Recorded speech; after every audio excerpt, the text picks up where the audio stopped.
Ya, Assalamualaikum warahmatullahi wabarakatuh. Maaf saya agak kurus nih. Harus cerita panjang nih urusan kurus nggak kurus nih. Jadi saya minta suara saya dites dulu bagus nggak, kemudian pencahayaannya kurang atau sudah cukup jelas. Malam ini ada informasi yang sangat menarik. Kita akan mulai 5 menit lagi. Mungkin teman-teman bisa memanggil teman-teman yang lain atau mengabari melewati WA, mengabari acara kita malam ini. Nggak lama kok, nggak akan menyita waktu malam Jumatan Anda. Kalau yang mau menyunah masih sempat nanti habis Isya ya. Jadi kalau yang belum Isya dulu juga masih sempat. Jadi saya tolong dikasih jempol suara bagaimana. Kemudian lighting atau pencahayaan. Saya yang hitam ini udah cukup putih nggak gitu ya. Terus suaranya yang serak-serak ngeselin ini kedenger jelas atau tidak gitu, tolong kasih jempolnya. Kemudian sahabat semua dimanapun Anda berada, kita belum mulai, kita mungkin akan mulai 2 menit lagi. Biasa saya selalu minta teman-teman menulis di mana asalnya Anda, dari mana, dan ucapkan salam kepada saudara sedulur dari Republik Sontoloyo ini. Dan banyak yang komentar saya kurusan gitu ya. Ya, gimana jawabannya ya? Jadi, ini sekali lagi ini belum mulai, kita hanya memberikan sedikit informasi. Jadi, dalam 1,5 bulan terakhir ini, berat saya turun hampir 6 kilo. Jadi, jadi bisa dibayangkan, saya tidak berharap berat saya turun segini banyak. Karena ukuran baju saya jadi turun 1 nomor, jadi kesannya jadi kalau pakai baju yang lama kesannya kayak baju pinjem gitu ya. Jadi ya sahabat semua tahu selama beberapa hari saya mendapatkan terpapar COVID gitu ya. Jadi nanti akan kita ceritakan 2 menit lagi kira-kira. Saya perlu jam, ini jam berapa sekarang?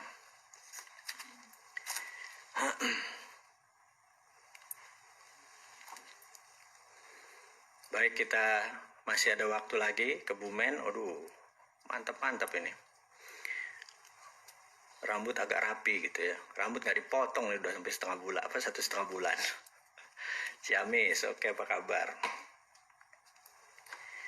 Oke, alhamdulillah.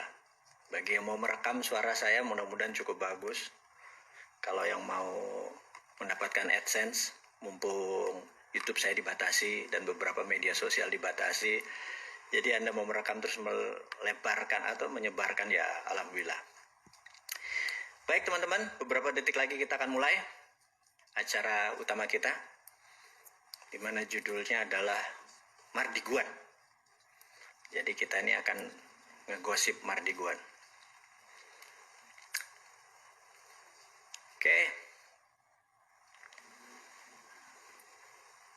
Oke, kita akan mulai. Bismillahirrahmanirrahim. Assalamualaikum warahmatullahi wabarakatuh. Dimanapun sahabat berada malam ini, malam Jumat, kita tanggal 18 Desember.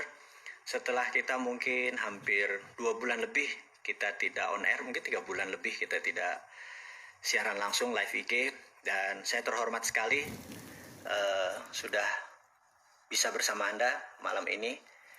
Saya menceritakan mungkin yang santai dulu, di mana saya, sahabat semua tahu, saya mendapatkan terpapar COVID, sehingga saya selama 9 hari di opname, dan saya akan ceritakan sedikit gejalanya. Jadi saya mati rasa. Jadi begitu mati rasa itu, makanan masuk apa aja hampir nggak ada rasanya. Terus kalaupun ada, aftertaste-nya terasa asin. Jadi di situ saya merasa cukup berat gitu ya. Terus kemudian CT toraks, dada, paru-paru kanan saya sudah memutih gitu ya, sehingga dokter menyarankan saya untuk dikasih plasma.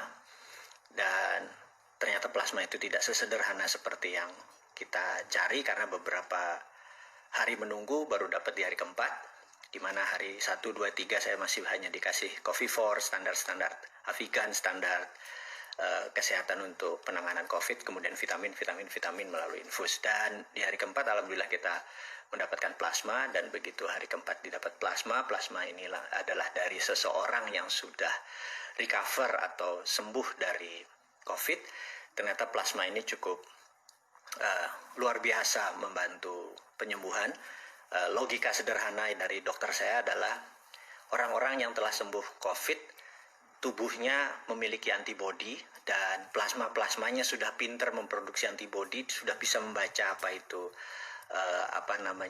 virus COVID, sehingga bagi mereka yang baru terpapar, tubuhnya kayak masih belum bisa membaca musuhnya seperti apa, kemudian diberi plasma, dipinteri lah.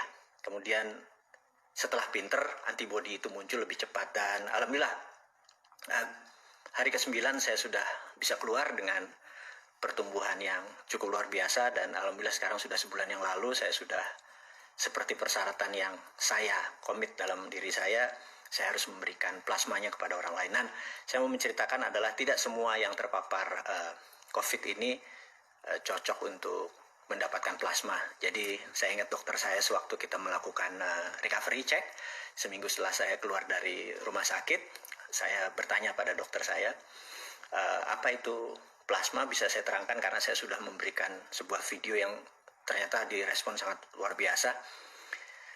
Jadi yang didapat informasi dari dokter tersebut adalah kalau kita bagi 3 ya, jadi ada orang yang perlu isolasi mandiri, di mana bahkan tanpa gejala 14 hari dia biasanya sudah bisa recover, udah negatif kembali.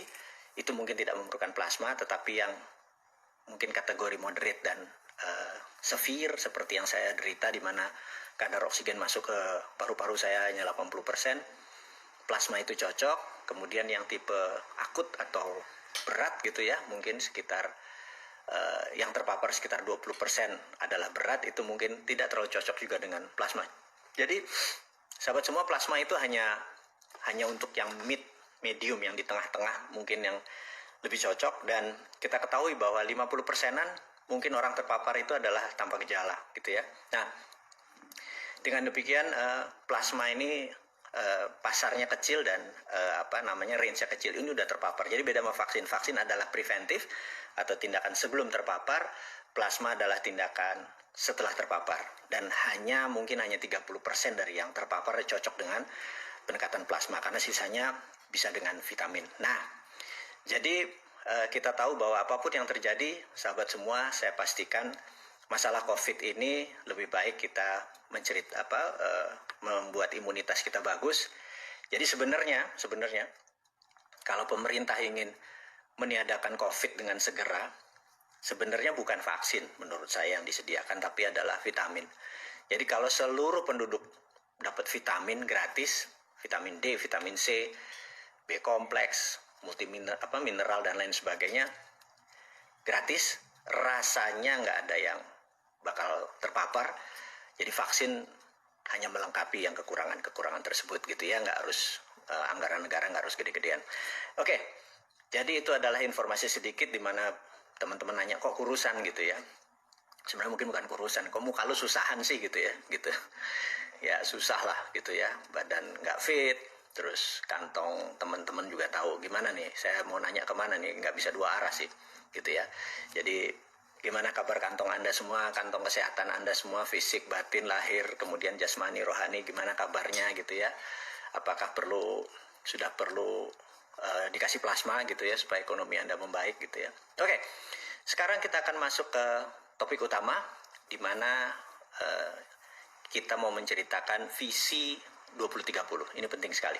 Jadi gini, Anda berbisnis, Anda mengelola negara, Anda pejabat negara, visi itu penting.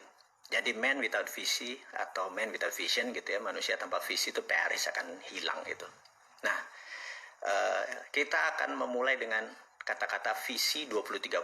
Bukan karena saya punya video sebanyak 24 video yang menceritakan tentang visi 2030, bukan itu aja, tetapi hari ini saya akan membuka apa yang dimaksud dengan visi 2030 supaya Anda mengerti, sahabat semua mengerti, besok nih tahun 2021 apakah ekonomi naik, apakah turun, 2022 kemana, 2023 kemana, 2024 kemana, 2030 kemana. Anda dapat big trendnya. Ingat, trend is our friend gitu ya. Itu yang penting, kita menemukan trennya. Trend is our friend, saya ulangi sekali lagi. Jadi kita mau melihat ke depan ini trennya kemana, apakah ke bisnis atau ke properti atau perang dan lain sebagainya.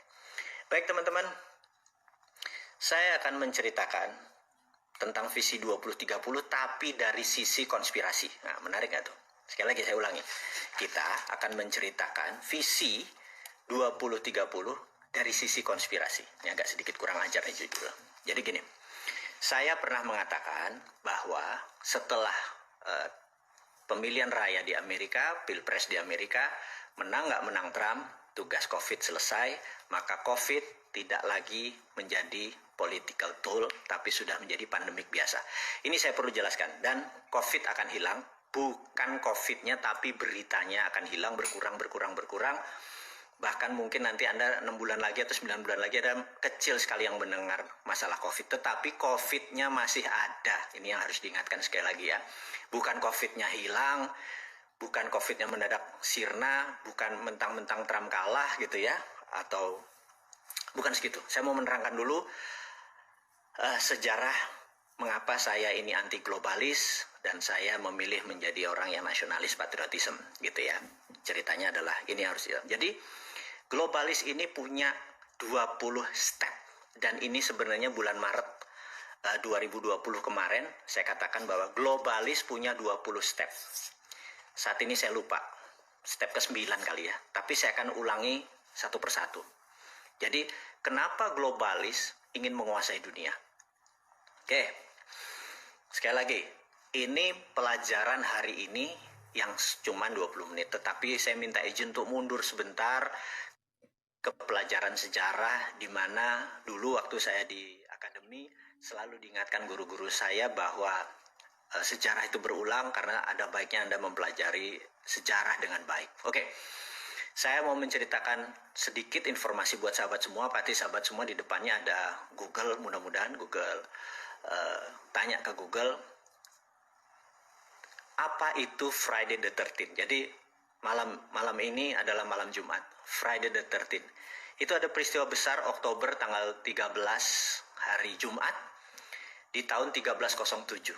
Kalau Anda boleh cek apa sih yang terjadi di Friday the 13th bulan Oktober 1307 gitu ya.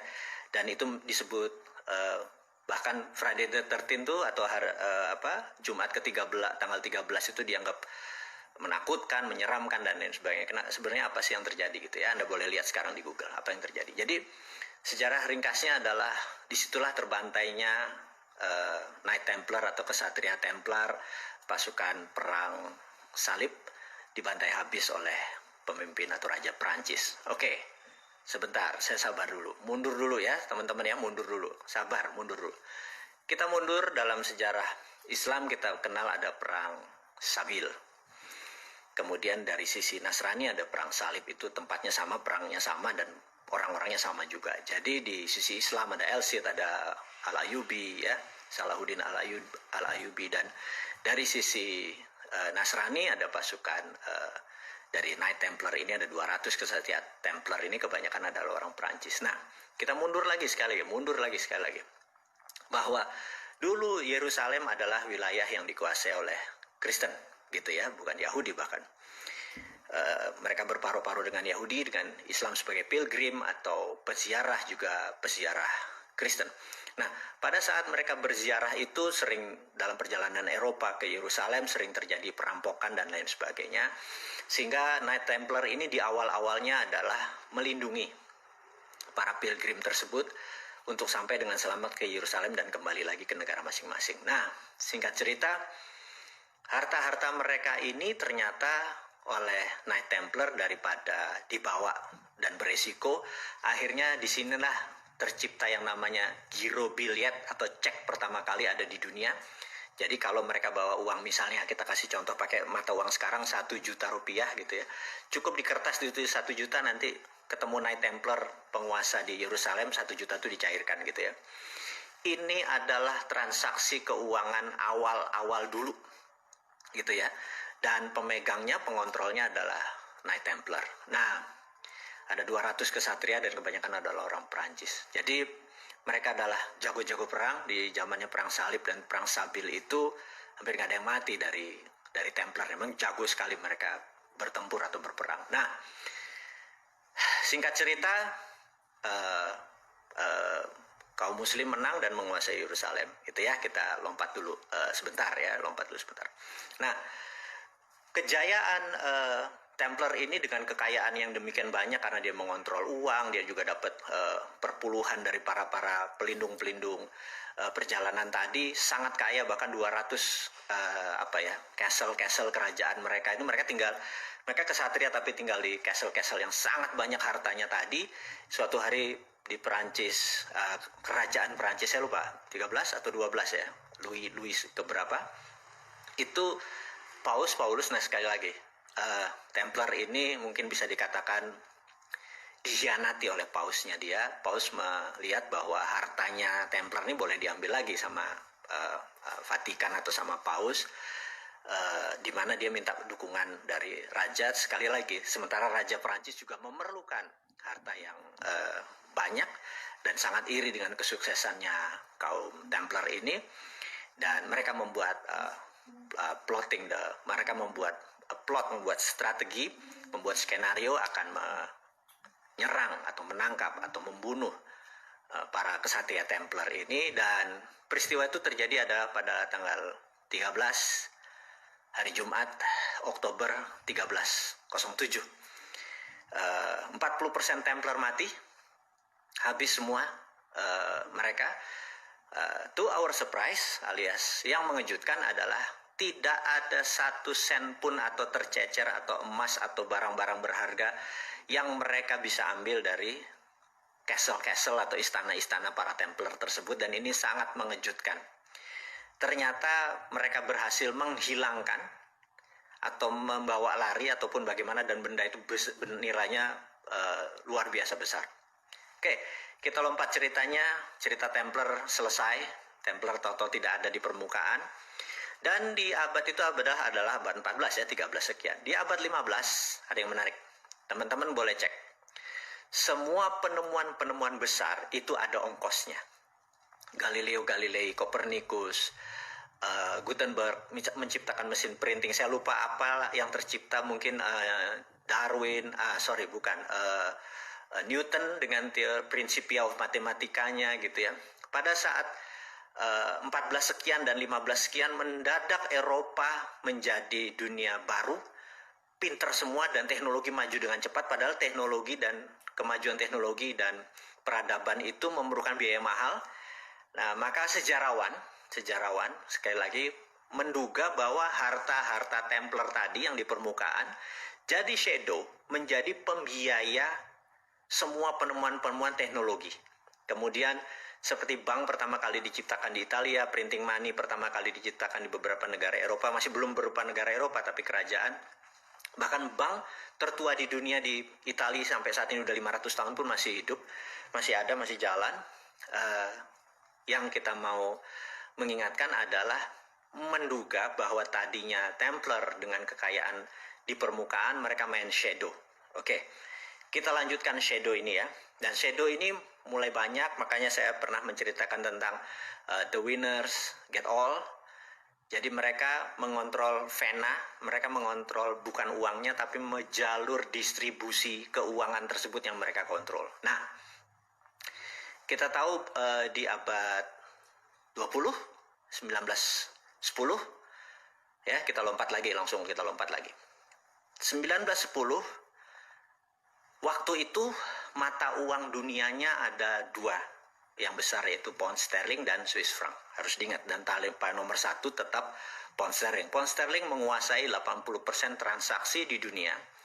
Di awal-awal abad 20, tentunya abad 19, dia lebih berkuasa. Jadi teman-teman harus mengingat, bukan dolar atau belum dolar. Nah, di 1910 ada sebuah rapat yang sangat fenomenal. Jadi kalau di 1989, kita lompat sebentar ke Tiongkok, China.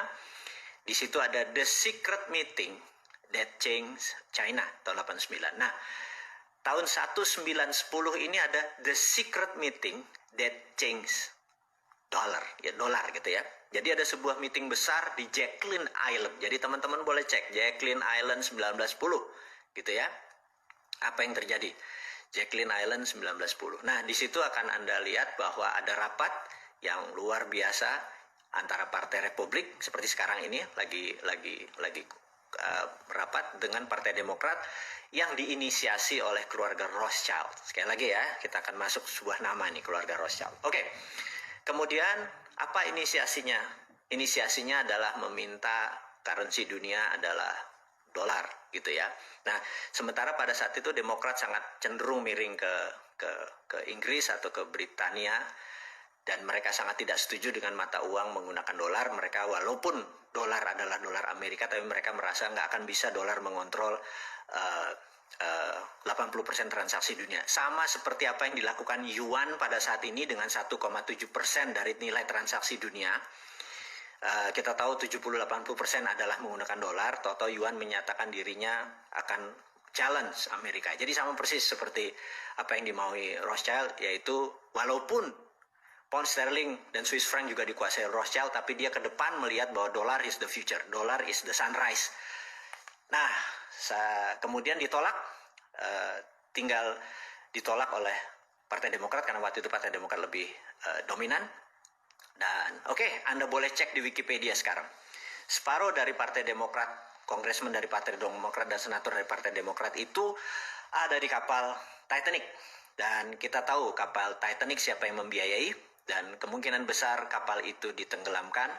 Dan kita semua tahu begitu rapat kembali untuk menyatakan dolar adalah akan menjadi world currency, Partai Demokrat hanya separuh dan Kongres menandatangani semua. Akhirnya the winner is Rothschild, gitu ya. Nah, Anda kalau saya ngomongnya ngawur, Anda cek di Wikipedia. Dan kalau di Wikipedia di situ ada Jacqueline Island, ada 1910, ada Rothschild yang membiayai Titanic, ada separuh Partai Demokrat anggotanya mati di kapal Titanic, semua ada di Wikipedia. Bukan ngarang saya ini. Saya cuma teman-teman yang muda-muda yang belum ingat, ya saya ingatkan aja. Ini pelajaran-pelajaran dasar. Mungkin saya ada miss waktu atau miss jumlah, tapi kita semua get the point lah maksudnya. Oke. Jadi berapa? 35 tahun kemudian 1945 pada saat akan berakhirnya Perang Dunia. Maaf tadi kejeda sebentar. Sampai mana tadi? Saya tolong diingatkan. Jadi ada berapa? 6.700 teman-teman kita ya. Kita tunggu. Kena hack kaum globalis. Oke, kita tunggu sebentar. Oh, sampai 1945. Oke. Kita tunggu lagi teman kita tadi hampir 7.000 kali, 6.000 sekian gitu ya. Ini masih 3.000. Kita tunggu sebentar ya. Kayaknya kita kekencengan nih ngomongin tentang ini. Kayaknya belum pernah saya di tengah-tengah live IG ini atau dapat gangguan. Kita tunggu sebentar ya teman-teman, mohon maaf. Jadi teman-teman yang bergabung,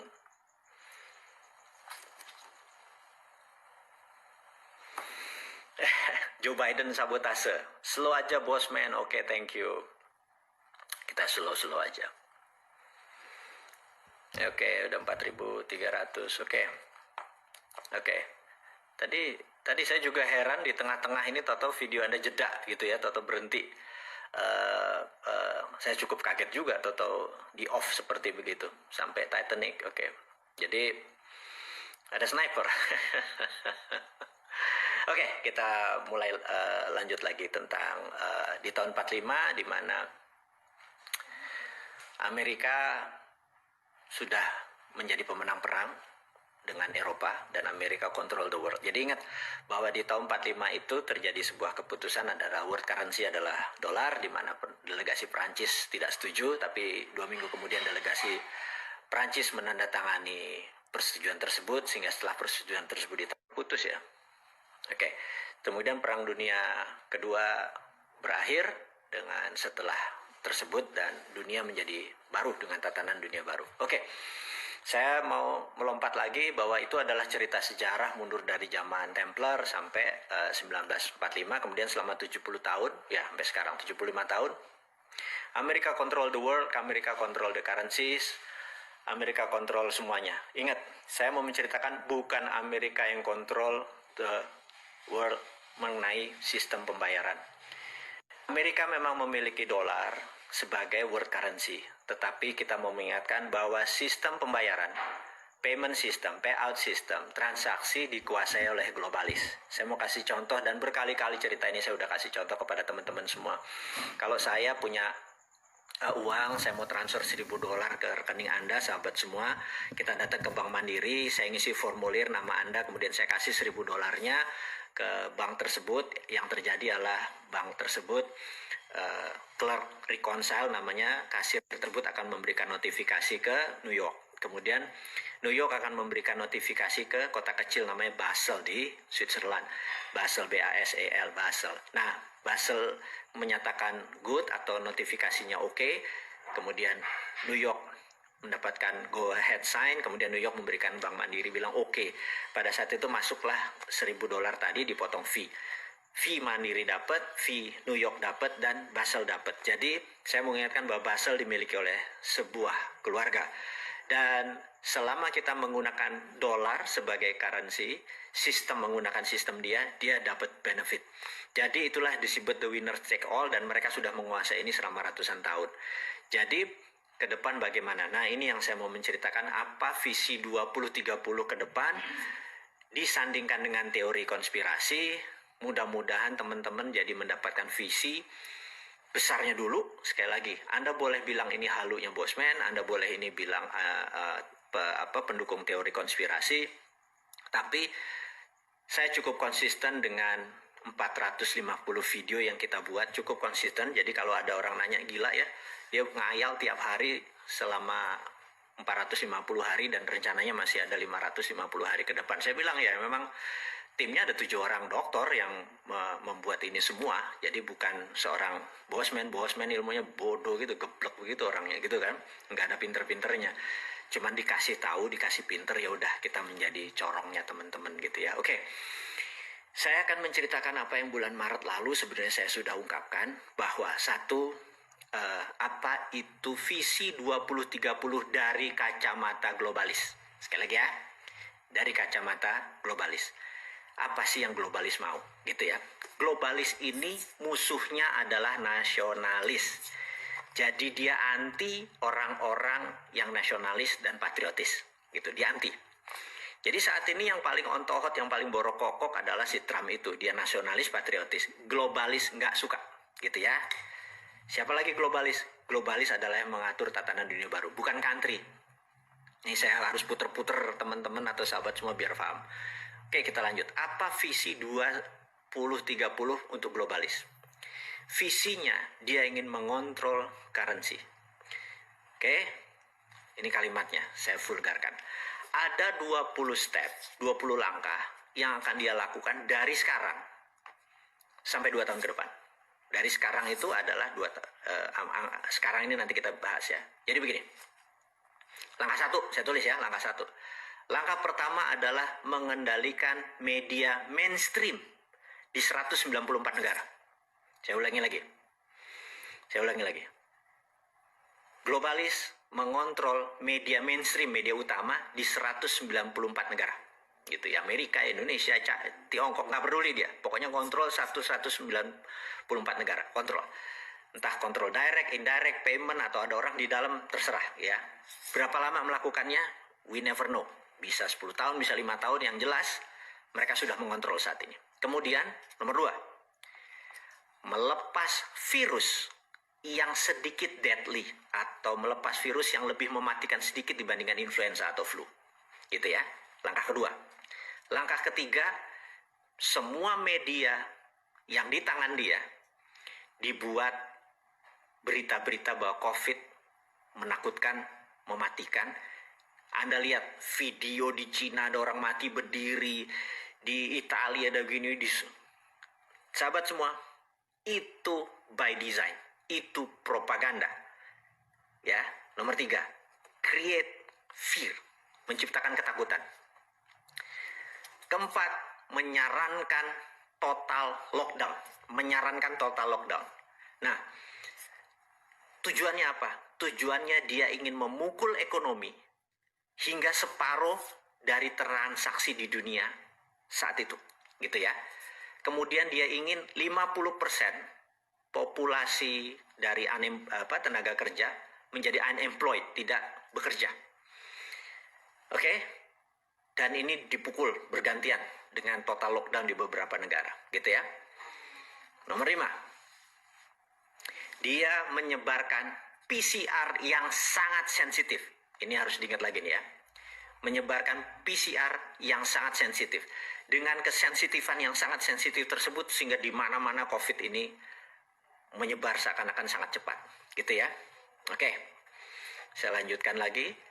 Dan ini terus dipukul sampai November kemarin, yaitu karena tujuannya adalah political tool untuk memukul Trump. Jadi Trump menang atau Trump kalah, tugas COVID dalam political tool sudah selesai. Tapi tugas COVID sebagai pandemic, sebagai economic tool, sebagai biological tool, pandemic tool masih belum selesai. Sekali lagi, political tool sudah selesai.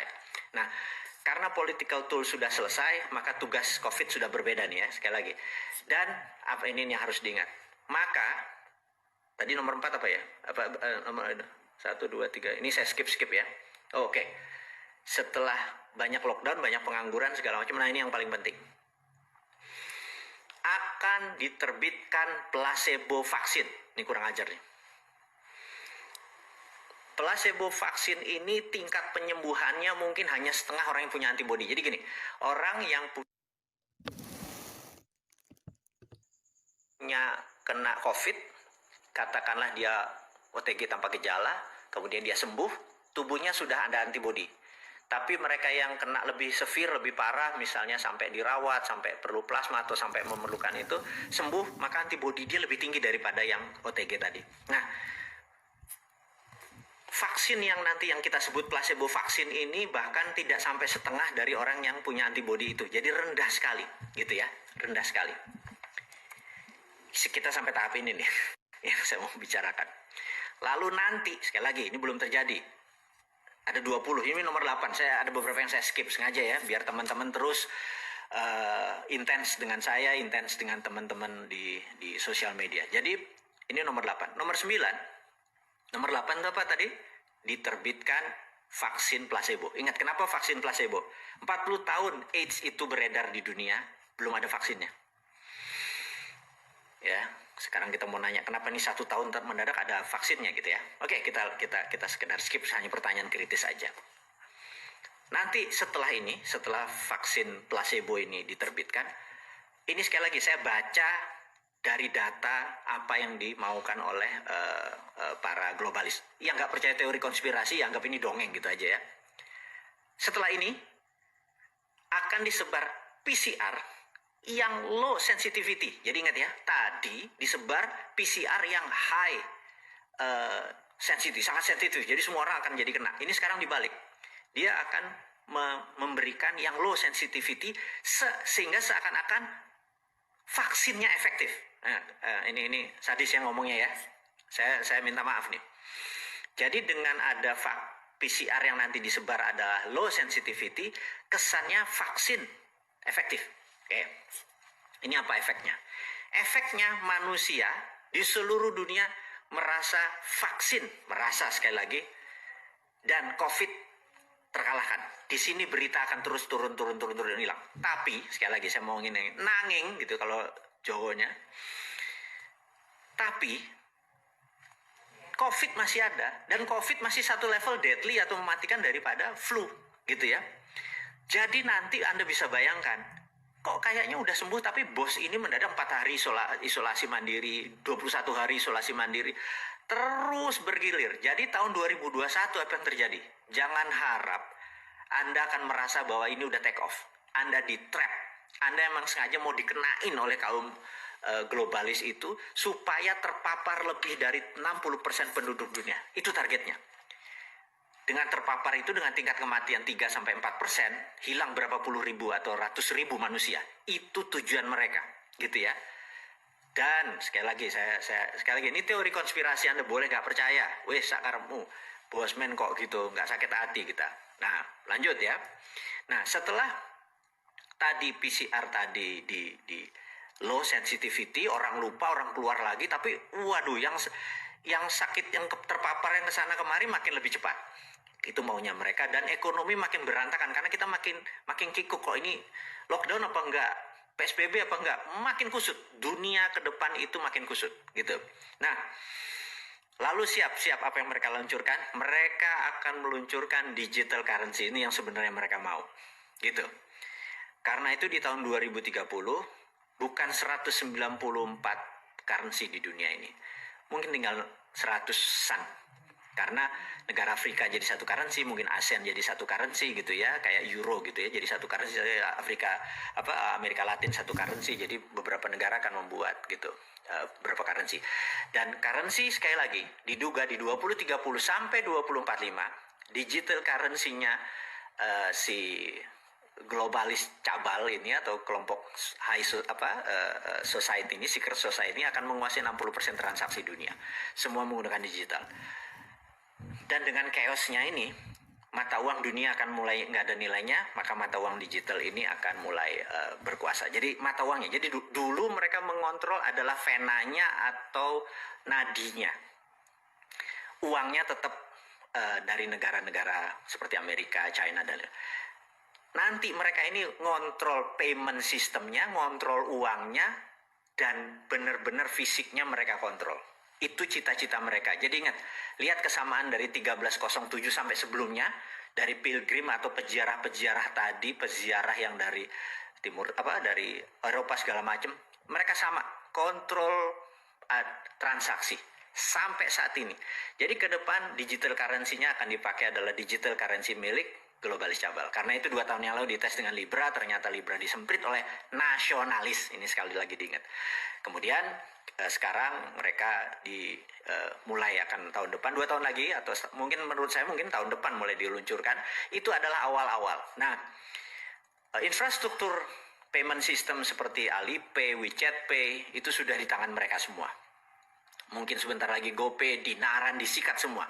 Jadi sahabat semua mengerti bahwa saya sudah mengantisipasi ini dengan bangun Dinaran, tapi kalau saya melawan, kalau nanti Toto Globalis bilang gue beli saham lu, agak mikir juga nih gue gitu ya. Tapi saya bisa selamat kalau teman-teman berhendak join, gabung, kita melawan globalis. Gimana kalau Dinaran going public, Anda memiliki Dinaran dan kita nggak memerlukan uang atau memerlukan jaringan dari mereka, kita buat tandingannya gitu ya. Terus apa yang nanti transaksi dijalanin pakai emasnya Indonesia aja gitu ya. Ini cuma CCM, cita-cita mulia, ini semua pengandaian-pengandaian saja.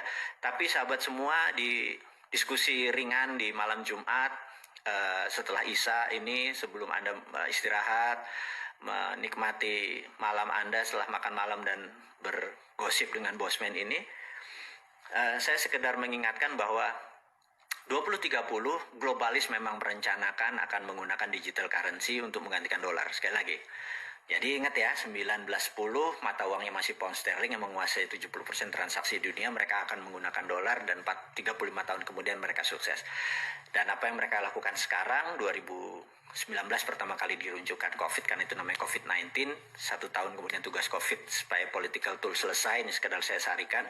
Kemudian selama 10 tahun ke depan mereka akan membuat digital, akan meluncurkan digital currency system di mana mereka akan menguasai dunia mungkin 2045.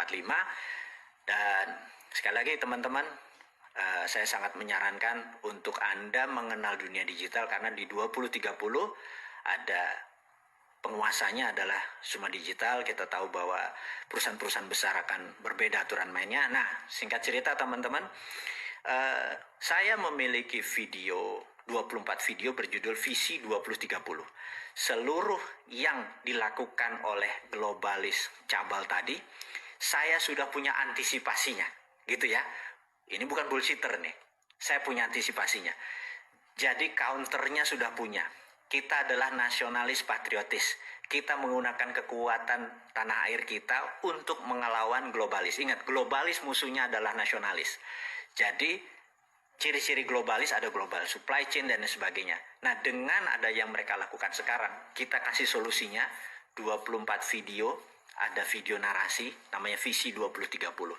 Jadi, kenapa saya buat Visi 2030 tersebut? Untuk mengantisipasi visi yang dibuat oleh para globalis. Mudah-mudahan teman-teman dimanapun Anda berada, Bosman ujung-ujungnya jualan. Memang Bosman jualan, gimana sih? Jokowi aja jualan kok, jualan virus, jualan vaksin, jualan citra dirinya gitu ya.